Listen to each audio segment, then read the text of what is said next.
અંકલેશ્વરમાં પતંગ બનાવવા માટે જાણીતા પતંગવાલા ચાચી, જેમાં સાસુ વહુ હવે પતંગ બનાવટના ઉદ્યોગમાં તેમની જ બોલબાલા ચાલી રહી છે। ઉત્તરાયણ પર્વને 2 મહિના પૂર્વે જ તેઓ દ્વારા પતંગ બનાવવાની શરૂઆત કરી દેવામાં આવે છે। આ વખતે ઓપરેશન સિંદૂર અને નરેન્દ્ર મોદીના ફોટાવાળા જે પતંગો છે તેની ખૂબ જ માંગ છે, ખૂબ જ ડિમાન્ડ છે। રોજ 200થી વધુ પતંગોનું તેઓ ઉત્પાદન કરે છે। 200 રૂપિયાથી લઈને 1200 રૂપિયા સુધીના પતંગનું નિર્માણ આ સાસુ વહુ કરી રહ્યા છે। ઉત્તરાયણના 2 મહિના પૂર્વે પતંગ ઉત્પાદન કરતા નસીબબાનુ રંગરેજ અંકલેશ્વર વિસ્તારમાં માત્ર નસીબબાનુ રંગરેજ પતંગોનું નિર્માણ કરે છે। આજુબાજુના ગામડાઓના પતંગના વેપારીઓ નાઝીમબાનુને ત્યાં હોલસેલના ભાવે જથ્થાબંધ પતંગો ખરીદવા માટે આવે છે। ચાલુ વર્ષે ઓપરેશન સિંદૂર અને પ્રધાનમંત્રી નરેન્દ્ર મોદીની થીમવાળા પતંગોની ડિમાન્ડ છે। નાઝીમબાનુ રોજના 200થી વધુ જુદા જુદા ચિત્રોવાળા પતંગોનું ઉત્પાદન કરે છે।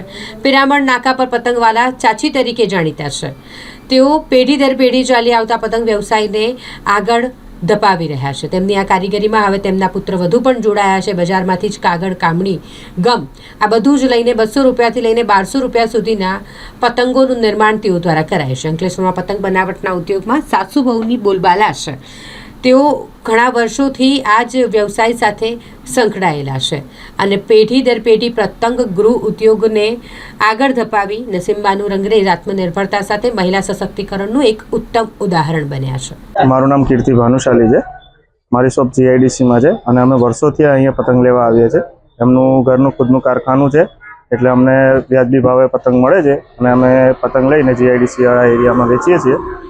આજુબાજુના ગામડાવાળા વિસ્તારવાળા ભડકોદરા કાપોદરાવાળા પણ અમારી પાસે પતંગ લેવા માટે આવે છે। મારું નામ નસીબબાનુ ઉસ્માન ગની રંગરેજ છે। હું અંકલેશ્વર ગામમાં રહું છું। પતંગનો ધંધો 15 વર્ષથી કરીએ છીએ અમે। પતંગ બનાવવામાં લાકડી, ગમ અને પ્લાસ્ટિકની જરૂર હોય છે। આ પતંગ અમે 4 મહિના પહેલા ચાલુ કરીએ છીએ। આ અમારા ફેમિલી મેટલ છે। અમે 15 માણસ કામ કરીએ છીએ। આ વખતે માર્કેટમાં ઘણી જાતની પતંગો આવેલી છે। એમાં વડાપ્રધાન નરેન્દ્રભાઈ મોદીએ જે ઓપરેશન સિંદૂર પાર પાડ્યું એ પતંગની માંગ, રંગરસિયાઓની પતંગની માંગ હતી એ આ માર્કેટમાં આવેલી છે। ઘણા લોકોની માંગ હતી, આ માર્કેટમાં આવેલી છે।